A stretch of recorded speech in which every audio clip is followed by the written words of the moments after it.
Hey everybody, welcome back to the Fin Factor. My name's Paul. I'm Aaron. This is episode number 154. Aaron, we've had some action in the past week here with San Jose Sharks. Not quite the roster that will be, but certainly some entertaining preseason games at least. Now, we looked at this. They've had, 5 games over the course of 6 nights, 2 games happening on the same day. They did like a split squad thing. I think people are going to look at this and they're going to say, well, the Sharks did really well. They only lost one of the games. So, of course, we're Stanley Cup bound, right? I mean, that's sure. We've seen this before, right? The Sharks do really well in the preseason, and then all of a sudden, we're off the cliff. So you want to kind of give a little dose of reality to some of these people right here? Or I mean, sure. For one, the Sharks had such a condensed schedule because they had to leave for Europe to open up the season. They are now in Berlin. They're playing, I forget who they're playing, but they went, I don't know if you saw on social media, they went to a Hertha Berlin game. It's just soccer. It's the Bundesliga. Fun fact is I've actually been to a Hertha Berlin game way back. 2001. It's been a while. Wow. It's been a minute. 20 years ago. They played Schalke for all those who know the Bundesliga. Fun experience, really cool. I mean, I love seeing professional athletes going to other sports to watch other professional athletes, and because they're very different, but you see a big high level of respect among each other. I mean, even though it's a Bundesliga game, which isn't like EPL, the English Premier League, it's still a high-end league, and a lot of these players kind of know of each other, or they probably know, oh, you play in the NHL, that's hockey, I know that at least, so it's kind of cool. But anyway, getting a little bit of a culture and everything. So going back to the preseason games, they had to squeeze in 5 games in a week roughly before they took off to go. So it's yet another season of the Sharks not having a normal training camp per se and normal preseason schedule. So we'll see how it plays out. But they were able to bring over more than they would have to have cut if they didn't leave. So I think they have, 27, 28 guys. And I think normally it's down to 23. So they have some backups just in case someone gets hurt, gets sick, whatever. But anyway, these preseason games, they kind of split the squads. They never got to, this week, the rest of the NHL is going to be whittling down their squads. So they'll have just about opening night rosters on those last games or two of their preseason. But the Sharks aren't going to be able to do that. So we got to see today what it's whittled down to for the trip over on to Germany, and it's kind of interesting who they did take and who they didn't take. So yeah, we can talk about that. That has some surprises on both sides, I would suppose. Yeah, we certainly will get into that, I'm sure. The only thing to take away with the preseason here is, we'll go through it real fast. They beat the Kings 3-2 in an overtime win. They beat Anaheim 5-4 in regulation. They beat the Kings again 3-1 win. They lost on the 30th of September to the Anaheim Ducks by a score of 4-1. But then the same night, the split squad beat the Vegas Golden Knights by a score of 7-3. So yes, they had the one loss, but as I told Aaron earlier before the show started, those two were on the same day with a split squad. So really, you could say that instead of it being 1-4 loss and a 7-3 win, it was 8 goals for and 7 goals against. Still considered a win in my book. So all in all, I would say that looking at the preseason games and the guys that have stepped in, I'm happy with the prospects. I'm happy with the guys that they've brought in. Not just the ones that they've drafted, but the ones that they've certainly gone out and gotten free agency or gotten through trades. They seem to be fitting in well. And to Mike Grier's credit, these are guys that are a little bit more NHL ready. They're not going to, light the world on fire with the skill that they have, but they're also not going to, falter under pressure. And they have a good deal of poise, you could say, at this level. So, again, very, very happy with those guys so far. Everything looks good to me there. Again, not necessarily looking for this team to make playoffs, but I think it's going to be an entertaining product, at least if the preseason games are any indication of that. So, let's go ahead and talk a little bit about who made the trip to Berlin. So we've got I've got the whole roster here in terms of who made it and who didn't. So we can kind of go through those names if you'd like. Sure. Let's do it. Okay. So the forwards who are going to be, by the way, there were 27 names. So 27. I was right. yeah, I guess the 23 would be normal, but then they add a Yeah. few in case of injury or whatever else. So let's go through it. This is apparently alphabetical order. Nick Bonino, Thomas Bordelot, Logan Couture, William Eklund, Jonah Gadjevich, Noah Gregor, Tomas Hurdle, Luke Kunin, or is it Kunin or Cunnin? I thought it was. I think we found last time it was Cunnin, so I want to say Cunnin. I'm not sure. Kevin LeBanc, good to see him back in action. I know some folks aren't too high on Kevin LeBanc, but again, good to see the guy is back and ready to rock here. Oscar Lindblom, Steven Lorenz, Timo Meyer, Matt Nieto, Nico Sturm, Evgeny Svechnikov, Jeff Viel. Yeah, looks like we've got the. There's our super producer Jason put up all the names on SJ Hockey Now. That's the site where they posted everything there. Then the defensemen, Matt Benning, Nick Cicek, Mario Ferraro, Scott Harrington, Eric Carlson, Jacob Megna, Radim Shimmick, Marco Bard-Vlasic, and the goaltenders, Aaron Dell, Capo Kakinen, and James Reimer. So of that list, a couple names stand out, or maybe stood out to you. I don't know if you want to go first here, but and certainly Sheng Peng had pointed out a couple names that he thought was interesting that made the roster, and I think we're all in the same mind space here in terms of who we're talking about here. But I don't know. Did you want to just kind of talk about a couple guys? I thought Daniel Goochin had a pretty strong case for going. I thought he for sure was going to make it, especially since Barabanov was out. I mean, I know they brought Eklund. He's probably going to fill in there, but I think to me, like, you kind of want to bring your top prospects that could play in the lineup, such as Eklund and Bordelot, if anything, for the experience to be around your professional players. I mean, Merkley's almost another one that I thought was going to be brought, maybe not play, but bring in the fold. You know what I mean? Like, you want to have those guys be around the professional players as much as possible because they pretty much have punched their ticket to the NHL, maybe not this season, but soon. So you want them to have that experience. You know what I mean? Yeah, no, I hear you. I think since these first two games aren't preseason though, right? The games against the Predators. Right, but they are playing exhibition games against, I think they're playing against a German team and something else too. So that it's almost like a preseason game in a way, kind of a warm-up game. So they are playing at least one game, as far as I know, against I am gonna butcher this. Ice Bar in Berlin. I don't know.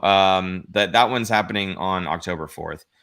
Before the games against the Predators in Czech Republic. I know Kellen had said they play the Predators. They certainly do. I think those are the two games that we're talking about that are the regular season games, no longer preseason. And the other one is just kind of, I guess they have this initiative, the Global Series. So they're having them play, I guess, kind of like a scrimmage against this Berlin team, which, oh boy, for as bad as we all say the Sharks are, they better win that game. So now Aaron is saying basically, yeah, you want to have guys like Goochin playing against the Berlin team there, give him a showcase of skill and doesn't burn a game off of his potential 9-game cup of coffee before he gets sent back down. Totally get that. But you were surprised that he didn't make that roster. Was the last performance where he got the hat trick, was that kind of the sealing the deal for you in terms of this guy should be on the plane? I don't know. To me, he just kind of stood out as like, wow, this guy can shoot. Like he has probably one of the better shots on the entire Sharks. He has NHL level shooting, elite level shooting. The rest of his game, maybe not so much, but when your team needs goal scorers and you have a guy who is a goal scorer, I don't know. I feel like he's going to make the team eventually. Again, maybe not this season. He'll probably be a Barracuda player mostly, but again, for that experience, like I thought he played well enough to make the trip at the least. Maybe not make the team, but make the trip. How about that? Yeah, fair enough. I think, and I'm paraphrasing from Sheng here. The idea around Goochin is that he's almost like a Kevin LeBanc, almost like I kind of look back at like maybe like a Halbgevaux kind of guy, where he's maybe doesn't have quite the size. He's good offensively, but he's not quite there for the NHL level. But like a Kevin LeBanc, you rely on him for offense.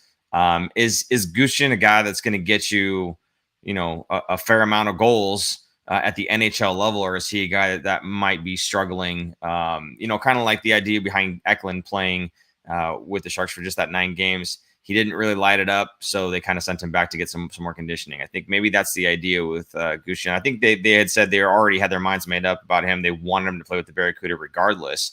Then he lit the lamp, got 3 in the last game. I don't think they just changed their mind based on the one game. I think they already had their mind made up, regardless of what had happened. So, I think it would have been nice for him to get the opportunity to play abroad there and kind of showcase a little bit of skill, even if it meant playing against the Predators and, burning 2 games off of that potential 9-game cup of coffee that we keep talking about. But he's not eligible for the 9-game slide because he's already 20.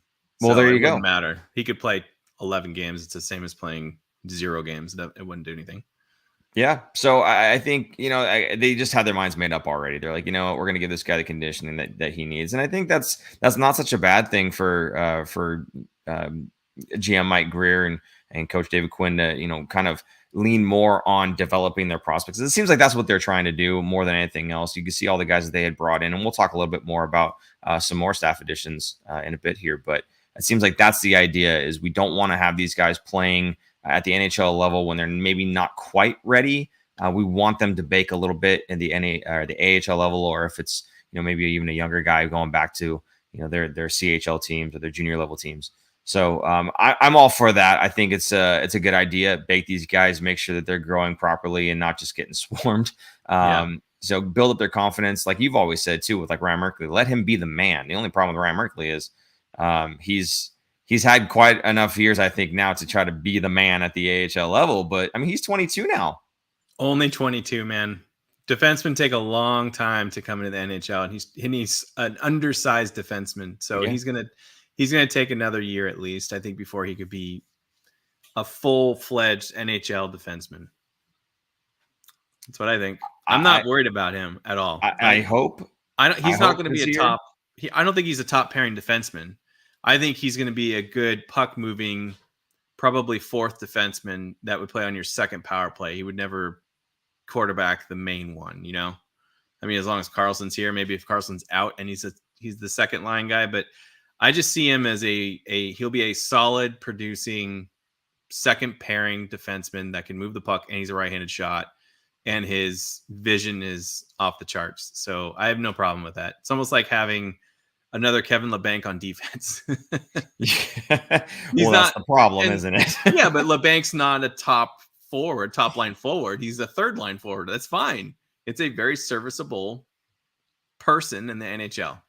I mean, we talk about this many times. He was a late round, first round pick. How many of those guys will never even make the NHL? The first round, there's more people that will make it, but still, there's still some that will not make the NHL, and I think he will. So I'm okay with him.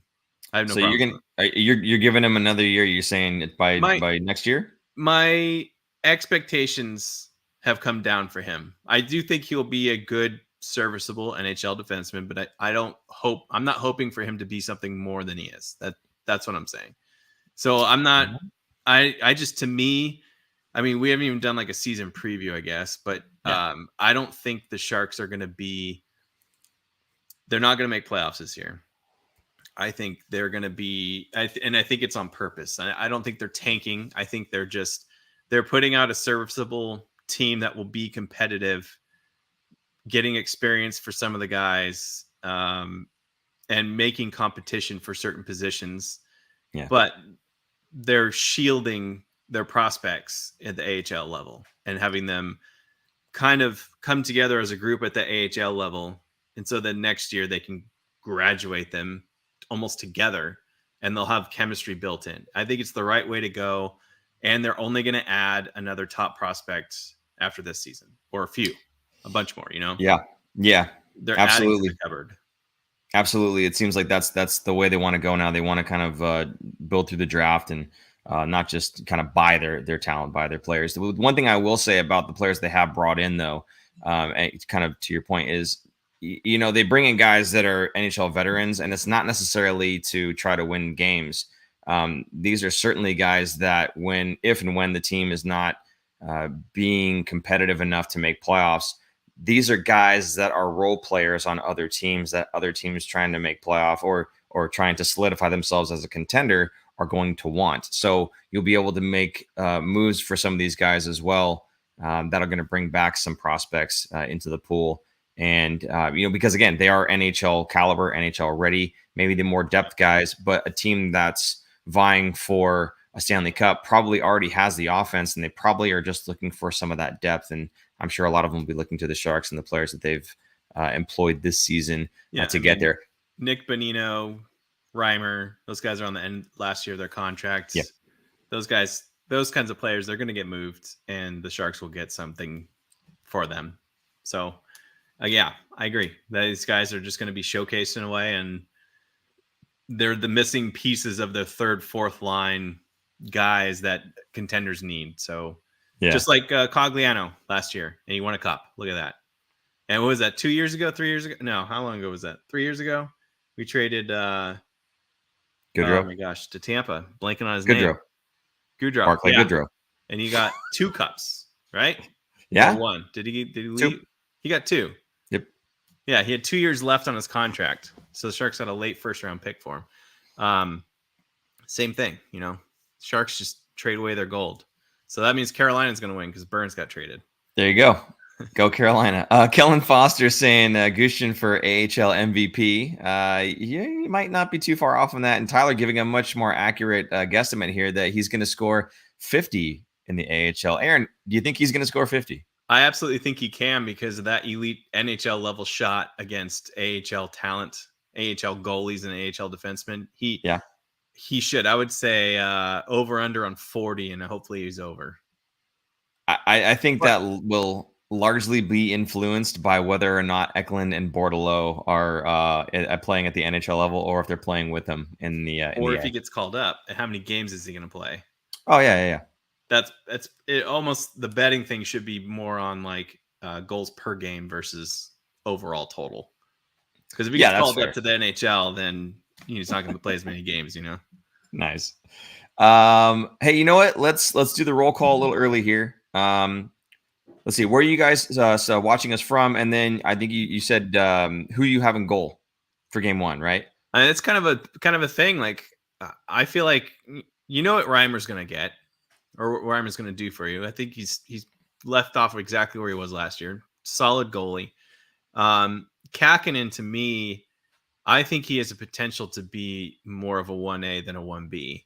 I don't know quite yet if he's not going to be. I mean, gone are the days of goalies that are 65 plus game starters. There's only, I think, 4. I mean, we had our fantasy hockey draft last night. I think we were talking about there's only 4 guys last year that had more than 60 something games. But I do think I like Kakkonen. I thought he looked pretty sharp. He looked impressive to me in was it the LA game, the very first one I think I watched. I just thought he was on top of his stuff and made me hopeful that we'll have a pretty good, solid tandem in the back. I mean, I remember we talked about, which at the time when it was a 3-headed monster, who's going to go. And I thought for sure Reimer was going to be the one that was going to get moved. I wanted Adin Hill to go, and he did. So, I mean, good for Adin Hill. He landed in Vegas, and he'll probably get some good starting time with Leonard out all season. But they're pretty solid in the back, and I'm not sure. I'm not sure who's going to start. I want to say it's going to be Reimer because I don't want to say he earned it, but he gets more respect because he's older. I don't know, because they're kind of the same. What do you think? I'm going to go the other way. I'm going to say Capo gets the start. I'm going to go with Reimer? Capo. You know why? Because for the reasons you already said, like, yes, I think Reimer has earned it and everything else, but Reimer's on a 1-year contract. Reimer's probably going to get moved anyway. Capo's the guy that's going to be the goalie going forward. He's the guy they gave the contract to, right, at the beginning of the season, the multi-year contract. Mm-hmm. To me, it just makes sense. You go with that guy. You tell him, hey, you're going to be our goalie going forward. That's what you make that statement. And for Reimer, it's not disrespect. It's just this is the guy that we're going to go forward with. And when we're not a playoff team, we're going to move you somewhere where you can be successful. And maybe that's saying way too much in the first game. Like maybe they're not trying to say all that, and that's fine. But like I think you try to let Capo know, again, with the contract and everything else going forward, you're our guy. I do have an interesting note here from Kellen Foster in the comments. There is no way Eklund plays for the Sharks this season. Now, it's funny who you ask because some people will say, if you don't have Eklund penciled in on the second line, you're a fool. So I think the fan base is a little bit torn on Eklund. I mean, go figure, right? Like from last season, same thing. So I'm curious, where are you on the Eklund should or should not play in the NHL this season train? Where do I think, or what do I think the Sharks are going to do? Give me both. Yeah. What do you think should happen? What do you think will happen? I think he will play, but I don't think it's going to be all or nothing. It's not going to be. He's going to be on the Sharks and he's going to stay here all year. I think he's going to bounce between the two, and the coaches are going to say, "Hey, we need you to go to the Barracuda and work on this, this, and this. Show us you can do that, and come back." And he'll be gone for 2 weeks, and then he'll come back. Or if there's an injury to Barabanov, somebody in the top six, he's going to be the first guy called up. So I think it's going to be a lot of bouncing back and forth. I don't think he's going to be, again, all or nothing. And they're not going to do what they did last year where they sent him. I mean, they're not going to send him back to Sweden, but you know what I mean? Like, they're not going to send him to the Barracuda and say, you're there all year. It's not going to happen. Yeah. So I think he'll probably get, if there's no injuries, I would say under 40 games. He would play less than half the season. Probably 20.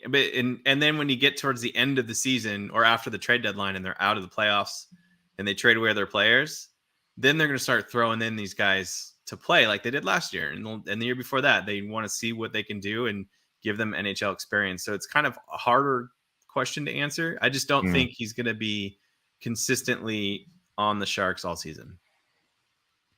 So I think like in years past under Doug Wilson, in these past losing seasons, we had players that were AHL players playing in the NHL to start the season, and they played their way out of that job, right? And they had to bring other guys in, that revolving door that we talked about.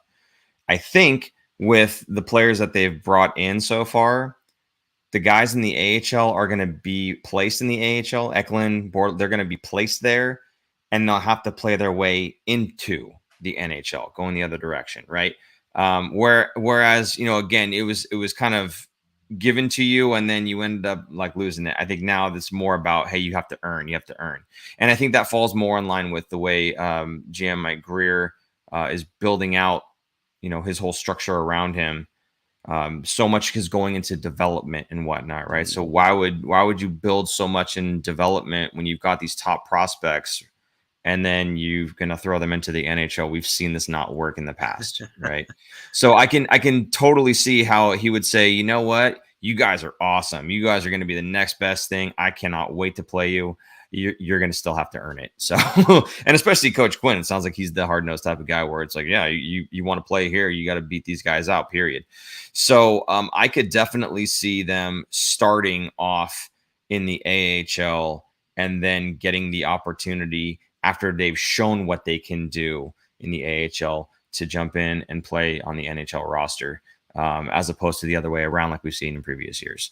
That would be my guess, and kind of my hope, actually, because, again, that's the way they've kind of built out their whole front office and whatnot as well. It's just development.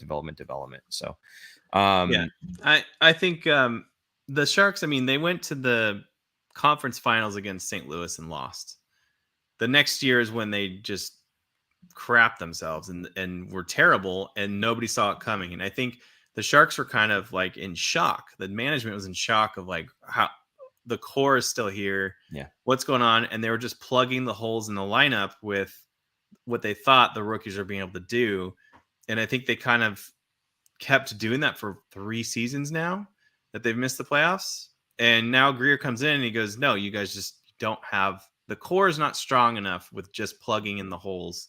We need NHL caliber players, not rookies. I mean, last year they led the league, I think, in the amount of rookies that they had in their lineup for the entire season. So it obviously was not working. The rookies that we have are not NHL caliber, are not ready yet players. They're just too young, too green. So it is a different philosophy. And I think they did need that voice, a new voice, to come in and kind of do that as well. So yeah, I still think Greer is protecting the prospects, doing it the right way of over baking them before they come into the NHL versus bringing them in too soon. Tyler McElroy making the the observation that Eklund is a twig. He needs to beef up majorly. He did too. He put on 7 pounds, I think, which is a big. That's a lot of muscle in 1 year. It doesn't sound like a lot when you say put on 7 pounds. I can eat enough chocolate and put on 7 pounds pretty quick. But you're not. This guy's putting on muscle. Yeah, it's muscle. It's different. It's not. Yeah. You're not beefing up as in just literally eating beef and getting bigger. But 7 pounds is a lot. When you gain more than that, like if you gained 12 pounds, you're going to be slower. Like you're not going to be the same kind of player. It'll be too much too fast. So 7 pounds this year, maybe another 5 pounds going into next year of all muscle, like slowly building it up. That then, yes, he's going to be able to survive an 82 game season. But I agree. He's very tiny. Sorry. On that same topic of Bordeleau and Eklund, Nicholas Egan making the comment here. It'd be a failure of team management if Bordeleau or Eklund are a healthy scratch for a single game this year. They should either be playing in the AHL or the NHL and not watching from a press box. That I 100% agree with. I don't care where they're playing, so long as they're successful in doing it.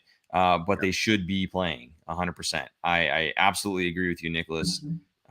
Even if they go back and forth, they shouldn't sit. Absolutely. So we are on the same page there. So, okay, I think we're done with that topic here. So it sounds like, I don't know, it's kind of split. I see people saying Kakinen. I see people saying Reimer in terms of who to start. Just whoever's got, whoever's the best at that point in time. But Kellen saying Dell has the best pads, though. So I don't know if that factors into it at all, though, the pads and whatnot. As far as roll call goes, though, we had a really good one here. I'm gonna miss it. Where did it go? Oh, Tyler saying he's watching in Los Gatos Whole Foods parking lot. Thank you, Tyler. We appreciate your dedication to the show. Awesome. DJ AA27 saying he's from West San Jose, walking distance from Tech CU Arena. So I'm assuming DJ AA27 that you'll be going to several of these games, and I'm sure you'll be seeing Aaron or I there. We will be there. I'm excited. Yeah, I know. I'm really looking forward to it. We still haven't even, Paul and I haven't even figured out which games we're going to yet. Oh, I know. We have to do that whole thing. That's going to be a pain. Yeah. J95 saying, I think DW Doug Wilson was cornered with the cap situation. He had to start AHL players. Absolutely. I think that had a lot to do with it. But it is nice to see that even though Mike Greer is still kind of in the same cap situation, he, made some moves to kind of free up a lot of that. But the guys that he brought in are not, high paid guys that are going to take up a lot of the cap space. They're a bunch of guys that are going to just fill in these spots and do well for you at the NHL level. They're not going to be these AHL guys that are going to get overrun, and it gives the AHL guys an opportunity to be, developing and whatnot. So I'm happy with the situation that they're in. I don't think they're going to be a very competitive team. I think they'll be an entertaining team at least.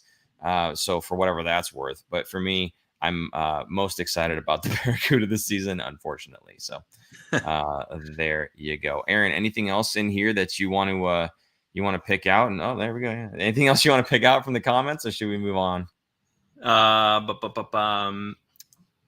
Thornton DJ said, "Is Thornton going to get a 1-day retirement contract?" Do you think they'll do that? Yeah. I think he retires as a Shark. As a Shark? Yeah. It's very interesting because, he's obviously going to be a Hall of Famer. Yeah. You get to choose which team, right? You get to choose which team? I don't know. I don't know how that process works. I thought you choose which team you want, like your bust, like jersey to be in. So he could potentially be the first real Shark Hall of Famer because, we've had Bernie Nichols Wilson on the Sharks. We've had Teemu Selanne, like a bunch of guys that weren't really Sharks for too long, Right. So it's it'll be pretty cool. But yeah, I think he's going to be involved somehow coaching wise. What do you think? I honestly, that's where I think it's going to. But I don't think in the same capacity as you're thinking. Yeah, you're thinking coaching. Maybe not coaching, but personnel, like, sure. Okay. I don't know if you read the articles about Doug Waite coming in and working with the prospects and stuff. I think he's going to be a role like that where he's basically, they're going to pay him to be a rat rink and be around and show everyone how to work out, how to take care of themselves, what it takes to be a professional Hall of Fame hockey player. That's what I think. A rink rat, I think is what you meant to say. Isn't that what I said? I thought you said rat rink, but that's okay. Oh, sorry. Rink rat. That's why I'm here, buddy. I'm here to help you out. Don't worry about it. So here's the thing. I'm gonna do a quick shout out to some 10 and under players. The Cupertino Cougars played today against the San Jose Sharks 10-2 team, but there's a 10-3 team that happens to feature a certain kid whose last name rhymes with Horton. And so they're more they're very, very good team, and I have a feeling that Joe Thornton is going to have something to do with potentially coaching at that level, which would be very cool. Now, the 10-1 Junior Sharks team happens to have a coach by the name of Scott Hannon, someone we know fairly well. And then, there's other teams that are there. I know Jonathan Chichu is a coach for one of the teams. So it seems like this is something that, the ex-players tend to do. They come in and they'll coach some of those teams. It says Marlowe should retire as a Hurricane is one of the comments down here. But Marlowe is also helping out with last season's Junior Seals had a kid by the last name of Marlowe on it. And he was out there helping out. He wasn't actually coaching it, but he was certainly helping on the ice all the time. It was cool because my youngest son was on the ice with him and was making some passes with, potential Hall of Famer Patrick Marlowe. Like, it's pretty cool. So anyway, I have a feeling like they'll probably do a lot of that kind of thing because they all have kids at about that age that are, coming up and being competitive. And of course they want to take part in coaching them for as long as they can, I would think. So I think that's probably where we're going to get some of the Joe Thornton as coach. That's probably where that's going to happen. But I could see him, absolutely, like you're saying, taking on a player personnel development type of role with the Sharks as like his day job kind of thing. Certainly the people in San Jose would love to see him back in any sort of capacity. And I'm sure the people in the organization felt the same way about him. So, here Taylor says Thornton has the pizzazz for front office secretary of the Sharks. Sign him, let him take phone calls. You know what I would love to see? We talked about a one-day contract. I would love to see that when you do the one-day contract, you have to play one game. Even if it's not regular season. Okay? If they do one preseason game, give him one final hurrah on the ice with the team of his choice, right? When he signs that one-day contract and let him retire after that. The boys would love it. That would be cool. It would be so cool. I'm not against that. It's just maybe you can not count that towards the cap space or something. Well, no, of course. Figure out something. Yeah. I don't know. When it's a one-day contract, it would, does not count towards the cap or whatever. I'm sure, somebody would figure out how to like Tampa Bay would figure out how to circumvent that and just sign one-day contracts over and over again to get Kucherov in there, right? Thornton ice level commentary would be cool, yeah. No, you know what he would do? He'd be talking smack to everybody on the ice. None of it would be usable on TV. It would not be family friendly. That's probably true. I would love to hear it. I think it would be awesome, but I don't think it would work. He would be chirping everybody. That's one of those that's one of those like plus subscriber things where you get the extra Joe Thornton commentary. Okay, I don't know if you guys remember this, but probably a decade ago when the Sedins are playing, do you remember when he was face washing? Not even face washing. He kept putting his finger like in. If it was a Daniel Henrik, I think it was Henrik, putting it in Sedin's nose when they're talking to the ref. He's just like he's looking over here and he kept putting his finger right into his nose. Like, and gloves are gross. And you can see Sedin like, stop it. And then he's just like, he's getting mad. And Thornton's like, what? What did I do? What? Yeah. Yeah. You can see him just kind of like pointing to the side like this and he's knocking his hand away.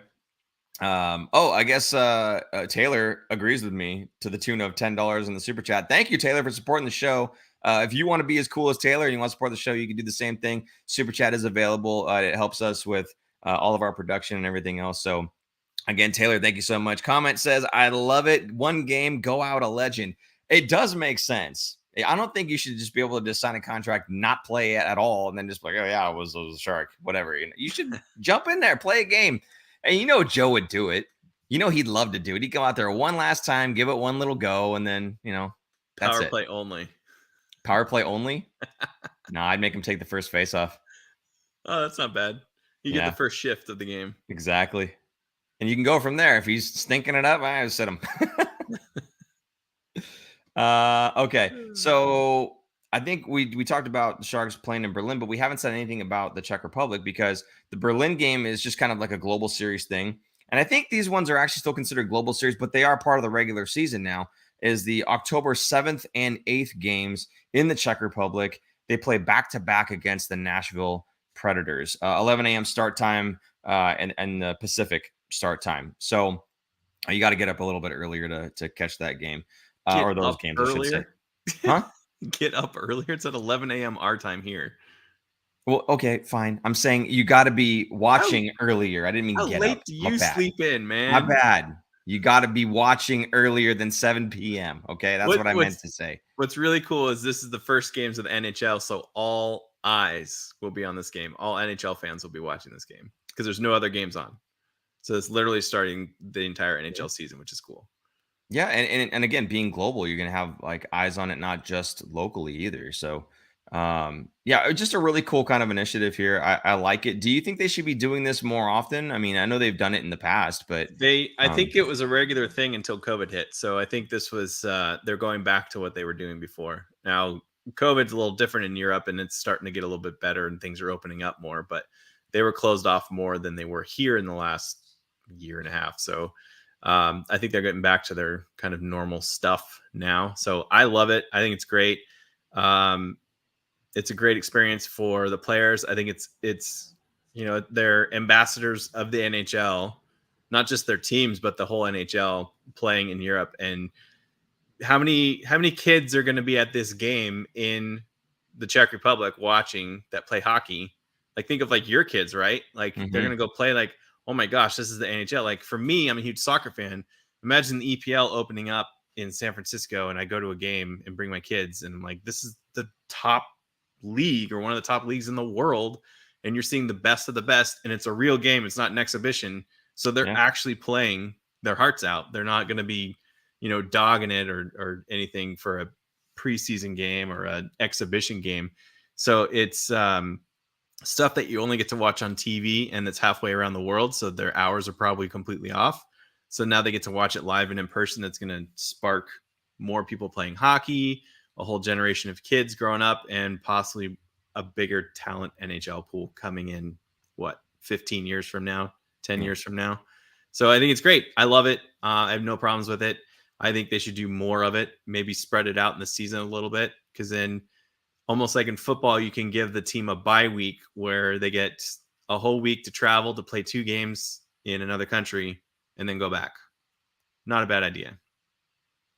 I can think of at least one kid in the Czech Republic that was influenced. What's that? Influenced, you could say, yeah, by NHL play of Jaromir Jagr, and that would be Tomas Hurdle. I wish we had the picture on hand, the picture of him with the pitchfork and his girlfriend at the time. Oh my goodness! And it was just kind of copying Jagr there. It's really good stuff. So, yeah, absolutely. I think you're right. I think that something like this, getting more eyes, more young eyes on the game, is something that's good for hockey, good for the game. So, yeah, I like it. And again, I hope they keep doing it. I don't know about doing it in the middle of the season, but I think at the beginning, at least, when most teams are still kind of finding their bearings and getting used to each other anyway, it's okay. I think if there's a little bit of a disruption by having to do a little bit of travel here and there. So not that big of a deal. And I think there's more benefits than drawbacks. So there you go. Let's talk a little bit about there it is. Look at that. Super producer Jason on top of it. Super producer Jason is on point. Look at this guy. Yeah, so on the left, there you go. You got Hurdle and his now wife, then girlfriend. And on the right there, you've got Jagr, and I'm not sure who, but certainly somebody he likes standing next to with a pitchfork. How awkward that'd be if that was like Hurdle's ex-girlfriend now, and it's like all over the place. And then he married someone else. Yeah. He married her. Yeah. Well, hey, but that is not the case. So good on you, buddy. Good choice. Yeah. Goodness gracious. You want to know fun fact about Jaromir Jagr? He is not in the Hall of Fame. Yeah. Because he's still playing. he's still playing. So to be in the Hall of Fame, you don't just have to be out of the NHL. You have to be completely out of playing any professional hockey. And he is still a player owner of a team in the Czech Republic, and he's 55, maybe? He's in his 50s. Yeah, I think he threatened Ovechkin that he might come back to the league to try to challenge for the goals. And again, a great Twitter follow, Jaromir Jagr. He doesn't even have the blue check mark because he's too cool for it. But he's hilarious, man. There you go, Taylor. Wow. Jagr is a freaking legend, man. Absolutely. Hilarious Love dude. It. Hilarious follow. Yeah, he plays on the team he owns. He's an owner player. Yeah. Yep. Okay, sorry. GM Mike Grier adding a lot more staff. Among the people he adds to the staff, former, or I guess founder of Cat Friendly, Dominic, I'm going to butcher this. Is it Zrim? Z-R-I-M. Zrim. Looks like it. Zrim. If somebody else knows how to pronounce that, please put it phonetically in the chat so the people on the podcast can hear it said correctly. He is hired as the director of salary cap management / CBA compliance.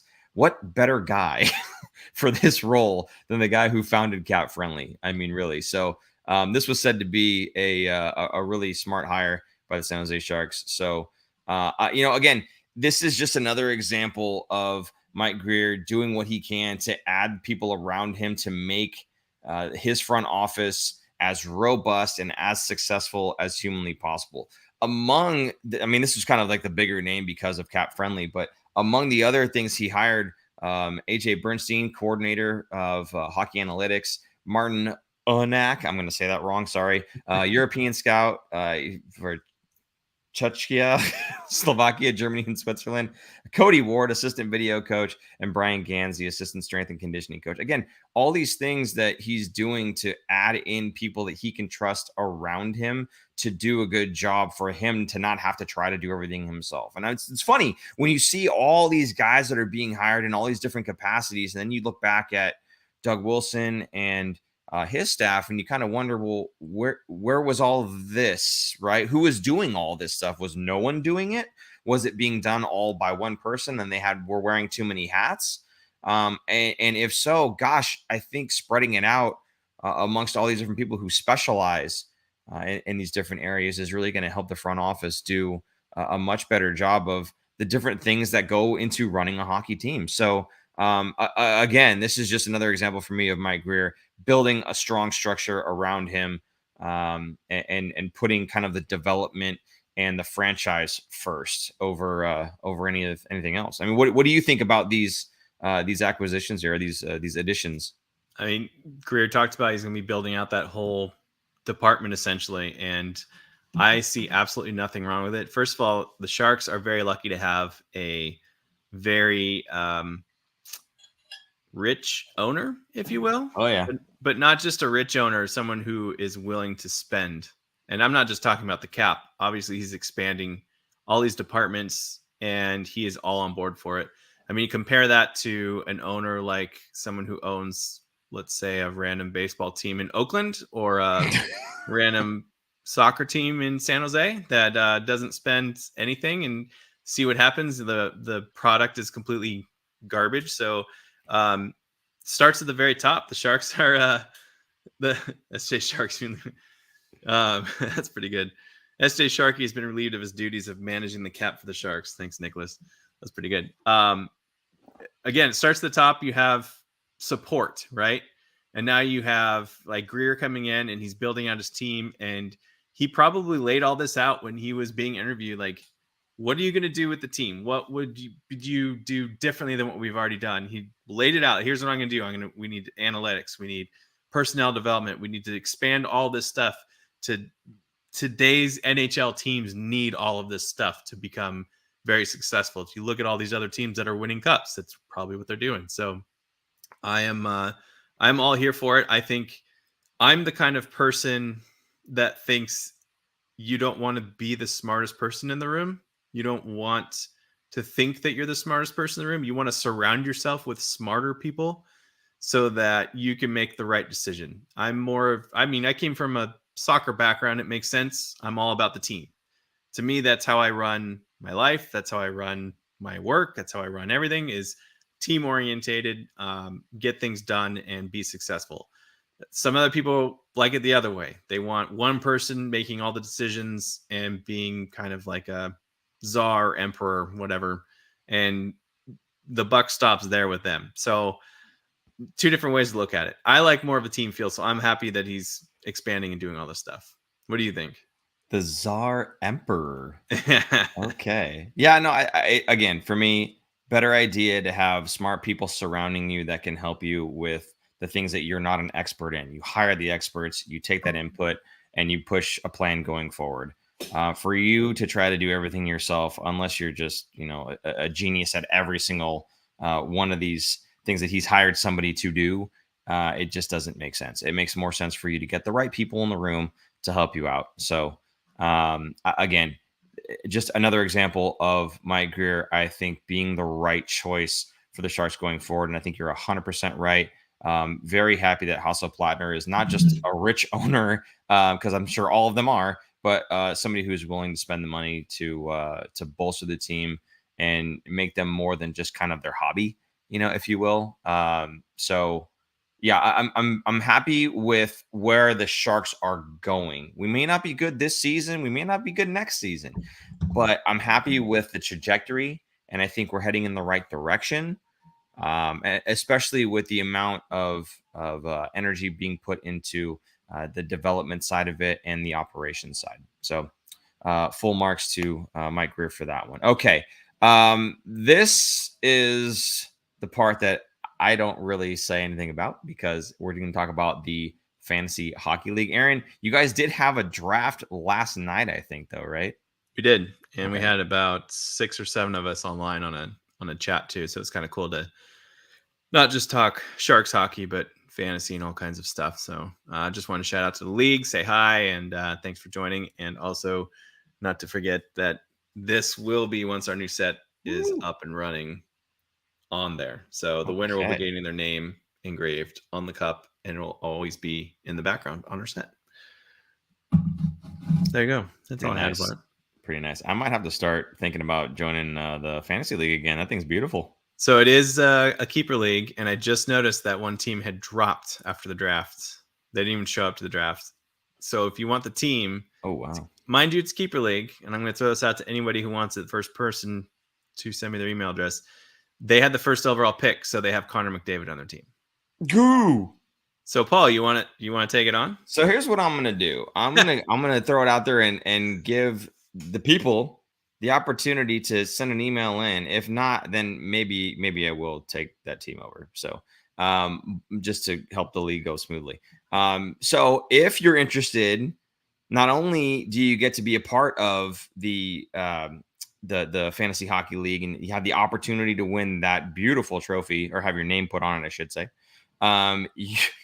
You'll have Connor McDavid on your team, and it's a keeper league. So it's a pretty solid team. I'm looking at it right now, and it's pretty good. Aaron's like, I'll take that team as my second team, and then I'll abandon my first team. It's almost better than my first team. Oh my goodness. Anyway, yeah, please, if you're interested, send an email to thefinfactor@gmail.com and let Aaron know, hey, I'm in. Okay, give me McJesus. So there you go. Also, if you want to subscribe to our newsletter, go to thefinfactor.com. You can scroll to the bottom and hit subscribe. There's an update for merchandise discounts coming soon. We've got a lot of stuff in there that we're trying to start clearing out a little bit more of. And actually, speaking of clearing those things out, Super Producer Jason is working on doing a garage sale for all of the extra goodies that we have. Clear out some space for the new set. I'm sure we're going to have some things like maybe some baubles on top of the normal inventory that we have. If somebody wants to go ahead and get any of that type of stuff, keep an eye out for that stuff. And of course, if you are subscribed to it already, you'll probably get some sort of a notification of that coming up. Do we get 1 month of taking the cup around to celebrate? Kellen wants to know. I don't have an answer for that. I'm going to guess the answer is no, because that's no plastic cup there, buddy. Well, maybe we should do that. Be like the real cup where you get a day, but you get a month with it. The thing is, it can't break, can't lose it, and it's going to have a spot on our set once our set is done. So I'll think about it. Because my other league, we let the person keep it for the year. So they bring it back to the draft the following year. I'm guessing that's amongst personal friends. Yeah. Right. Not that we don't love our subscribers. We love you guys, but we can't trust you guys. I mean, we're actually on our second cup because the other one got bashed so much. Oh, geez. On my other league. But I made an upgrade. So we went from that size that I just showed to almost a replica of the real Stanley Cup. It's enormous. A year sounds dangerous, says Kellen. Yeah. Kellen, you're not wrong. It's true. It has many dents in it like the real cup. I have a note here. It says reminders about upcoming episodes. Was there something specific about upcoming episodes that I didn't know about? No, just more of we're going to be on a regular schedule of Sunday nights. So that means next Sunday when we do it, the Sharks will actually have 2 games in hand on the season because they'll be playing on Friday and Saturday. Okay. Yeah, dent it like the abs. Oh my goodness. Yeah. That was hilarious seeing that one when the guy dropped the cup and they're trying to take the picture and a nice big fat dent. It was so big. I watched that video like 10 times. And I'm like, did he really dent it or was it some kind of like visual thing with the camera? Like, was it that bad? I'm like, because it didn't look like he dropped it that hard, but then wow, he really did dent that thing. It was pretty bad. Right. Can we drink from the cup? Absolutely. I guess. Yeah, so it's got you can actually drink from it. Oh, okay, your lighting is going crazy right now. Terrible, but anyway. It would hold a 12-ounce can of liquid. Have you tested this? No. Oh, right. All right, sounds good. Hey, and anything else from the comments here you want to call out? Any question you want to ask them before we get going here? Let's just be sure that you are subscribed to our channel so that you know when we are going to go live next. Most likely it'll be Sunday nights, but sometimes it'll change up. We are working on getting our set up and running, and we'll also be doing some shows. We're working on getting some interviews lined up for this season. So, and I know we'll probably have Corey Masasek from The Athletic back on our show at some point. And maybe some really cool interviews and different spots of where we will do interviews, which will be fun. So big things coming up this season. I'm excited. Yeah, hopefully. I want to say thank you again to Taylor Kearney says for the $10 super chat. We appreciate you supporting the show. Thank you so much. You know, I've got a Samantha Burtis here. And it says, it's me, Jackson Burtis 18. So I know who this is. You don't. Jackson has played hockey with my son for a couple seasons of roller hockey. And he's, what are you, like 10 now, Jackson? Maybe. Yeah, I guess he's 10. And thank you so much. Why aren't you in bed, kid? And you're on your mom's account. I hope she knows that you're on her account watching the Fin Factor right now, bud. You're going to get in trouble. You're going to get me in trouble. Hiding his phone in bed to watch us. Sheng Peng interview. I'm guessing that is a request. Kellen, we would be more than happy to do that. We just need to get him on the show. I know he's a great guy. I'm sure he'd love to do it. They're all over in Europe right now to cover the Sharks. So obviously they won't be here this week, but we'll be getting them on sooner than later. I think we get them on when there's something good to talk about. Like right now, it's just all a bunch of stuff with preseason and whatnot. So there's really not a whole lot we can talk about. So we'll see if we can get something with them scheduled, and there's maybe a little bit more juicy content to pick their brains about. So Taylor's saying he can't wait for the year to kick off. Going to be a long year, but excited nonetheless. Yeah, absolutely. It's going to be a long year. They're probably not going to be good. That's okay.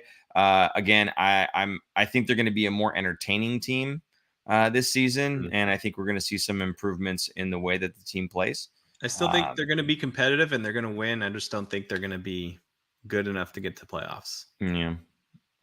Fin Factor to Europe. Oh boy. Yeah. If you guys are going to hit us with a lot more super chat, we could talk about that, but I don't think it's happening either. We heard it here first. Yeah. You heard it here first. I don't know if it's going to happen. No, but anyway, again, Thank you guys so much for tuning in. We really do appreciate all of the support here. One last thing here, the sports bar vibe your buddy had in his Shark's Cave was neat. Hope the new set has that vibe too. It will not have that same vibe.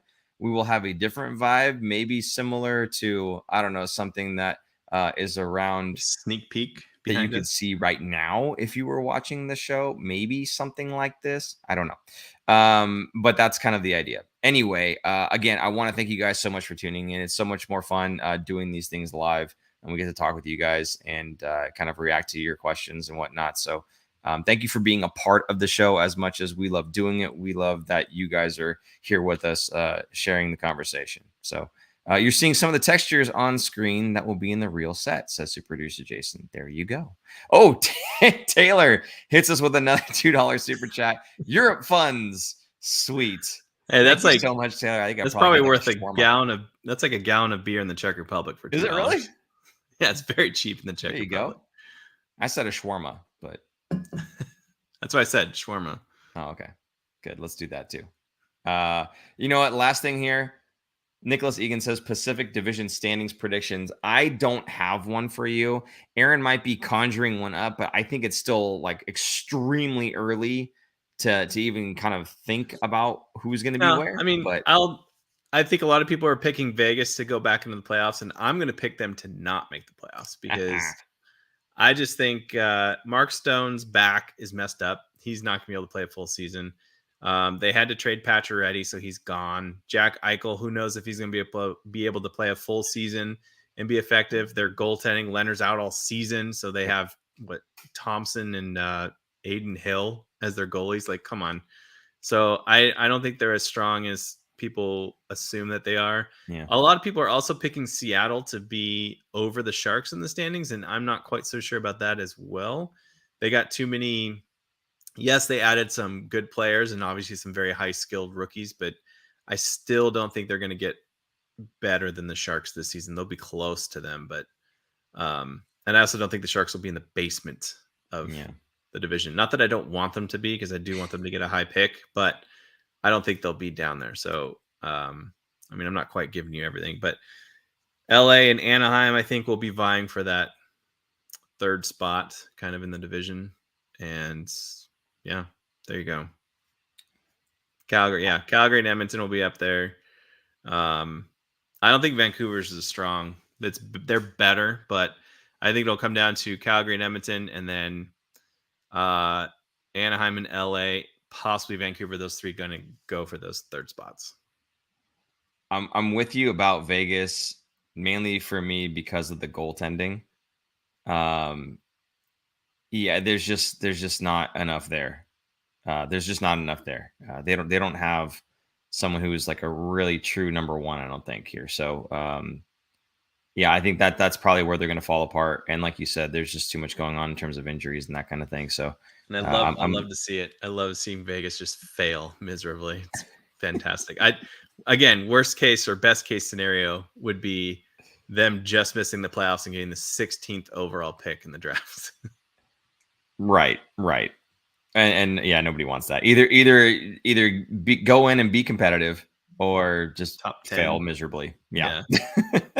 But again, I think with the guys that they brought in, those are really good trade bait. So if we're not quite there, we can use those guys to get some more picks and just be worse to end the season and get an even better draft pick for ourselves. So that's kind of what I'm hoping for, is for us to, again, use the structure that Mike Grier is building around the organization right now to its fullest by being as bad as we can and having as many draft picks as we can to develop as many players as we can to be as good as we can later on. So there you go. Okay, Aaron, anything else you want to say here, or are we done? We're going to wrap the show up.